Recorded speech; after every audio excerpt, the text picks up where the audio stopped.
How does someone feel worthy, though, if they've always been told they're not worth it? Yeah, well, let's stop telling the story of your past and let's start telling the story of your future. And people who aren't defined by a vision of the future, for the most part, are left with memories of the past. Your brain is a record of the past. It's an artifact of everything you've learned and experienced to this moment. So most people wake up in the morning and they start thinking about their problems. Yeah. And those problems are memories that are tattooed in the brain that are associated to certain people and things at certain times and places. So the moment the person wakes up, clean slate, they start thinking about the problems they're thinking in the past. If you believe your thoughts have something to do with your destiny, well, there's a possibility that your past is going to be your future.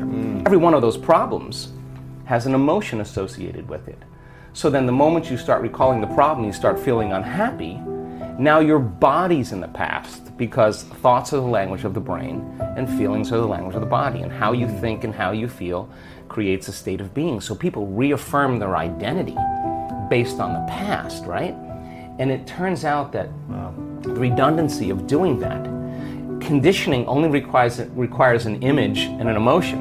And most people are unconsciously conditioning their body into the familiar past, into the known. So now if you're in the familiar past and in the known, you're going to crave the predictable future, right? That's the known as well. And there's only one place where the unknown exists, and that's the eternal present moment. That's the sweet spot of the generous present moment. So you gotta labor to get that person beyond the emotions that keep them tacked or anchored to the past. And yes, it takes an effort to do that, but if you keep working with the formula, you'll reach that elegant moment where there's a liberation of energy.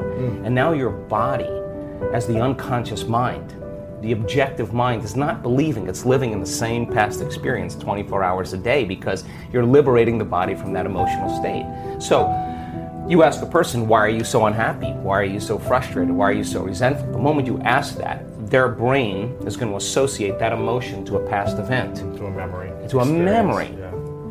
That's because they have nothing to look forward to in their future. So if you're not being defined by a vision of the future, it just means to me that you're more in love with your past than you are with the future. So how do you teach people to believe in a future that they can't see or experience with their senses yet, but they've thought about enough times in their mind that their brain is literally changed to look like the event has already occurred? The latest research in neuroscience says that's absolutely possible.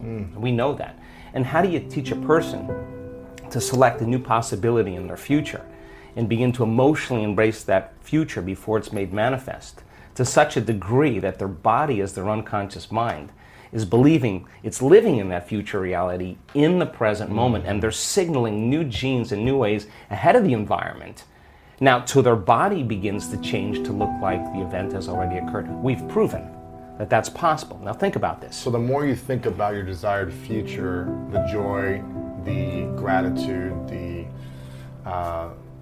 the feelings you want to have that are more positive, the more you think about it as a future thing happening, the more your body shifts now. Exactly. So your body is believing it's living in that future reality now, in the present moment. Now think about this.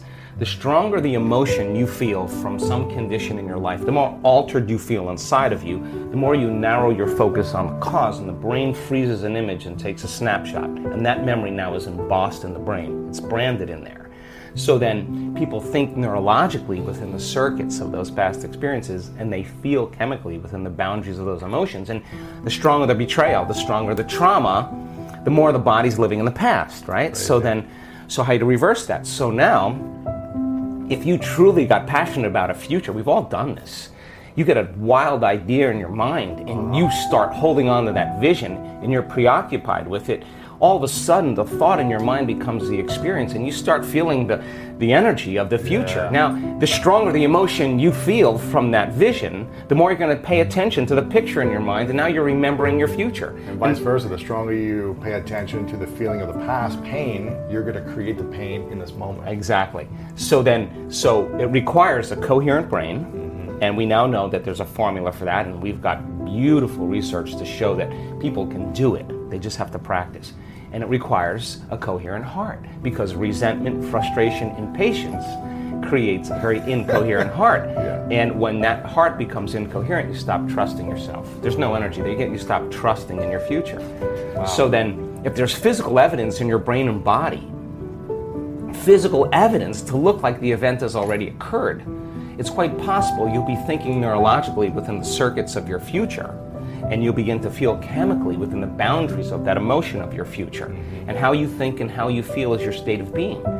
And now your state of being is living in the future instead of the past. Now, the moment you disconnect from the emotion of your future because of traffic or some coworker or your ex or whatever people come up with, now you're back to the energy of your past. And now you're going to start looking for it, analyzing, why hasn't it happened? Well, if you're feeling the emotion of your future, why would you look for it? Because you would feel like it already happened, and that is the place where the magic happens. So then you can't just do this, get up, and then return back to your old state of being.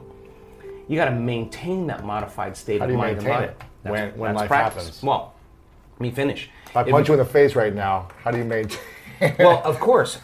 I mean, we all take blows in our lives, and we all react emotionally. But the question is, how long are you going to react? Right. So then, if you can't mediate and regulate your emotional reactions, and those emotions linger for days, that's years for some people. Mood, and then months, temperament, years, personality trait. So then the person's personality is literally based on the past. But they don't know that because they're doing it over and over again, and it becomes a subconscious program. So now, if it requires a coherent brain and a coherent heart, then we have to train people how to self-regulate. So we've done thousands and thousands of measurements. We've partnered with the Heart Math Institute to teach people how to create and sustain heart coherence. How do we do it? Well, besides going to your workshop, what's the simplified version? I'm sure it takes more time than... Well, it really doesn't. It really doesn't. It just requires getting still, closing your eyes, putting your attention on your heart, changing your breath, so that you move into the present moment. And when you slow your breathing down, you slow your brainwaves down. When you slow your brainwaves down, now you're accessing your autonomic nervous system. So then you train a person how to open their heart and feel an elevated emotion. And it takes a little practice. And just like a flower that takes time to bloom, it takes a little bit of time. But if you work on trading the resentment, the frustration, or the impatience for gratitude, appreciation, and thankfulness, and you keep at it, there'll come a moment where that system switches on, and now you're feeling grateful for no reason at all. Now, that's not a bad thing, because gratitude, the emotional signature of gratitude, means something's happening to you, something has happened to you, you're receiving something, or you just received something. So your body then, when you're feeling gratitude, is in the perfect state of receiving. So then that means then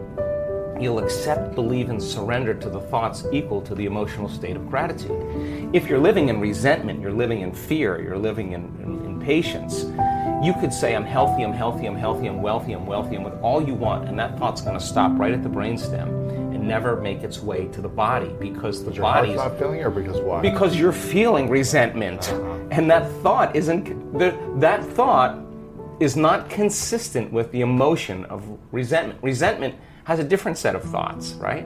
In other words, once you start opening your heart, it begins to move into coherence. It begins to produce a measurable magnetic field up to 3 meters wide. Now that's frequency, that's energy. And all that energy, that frequency, carries information, carries an intent. So then when you're feeling gratitude and your heart is open, you're broadcasting energy into the field. Now, frequency. Frequency. You lay the intent of the thought of your health or your wealth. That frequency can carry the thought of your wealth. It can carry the thought of your health. If you're suffering, suffering does not carry, that energy does not carry the thought of your wealth. It carries a different set of thoughts. So then we're teaching people how to self-regulate, because if you're going to believe in that future that you're imagining with all of your heart, it better be open and activated. Right. And you better know how to self-regulate. And you have to know the moment you disconnect from the energy of your future because of some circumstance in your life and you lose that feeling, if you're practicing it on a daily basis with your eyes closed, then the next level is to be able to open your eyes and do it right in the moment and be able to self-regulate and change the frustration from some experience in your life back to the energy of your future. Now, that requires great awareness and great effort, But if you have a community of people that are practicing this on a daily basis, and they're connected to their future, because that's where their mind is, they begin to want the future more than the emotions of the past. So we've done enough measurements now, Louis,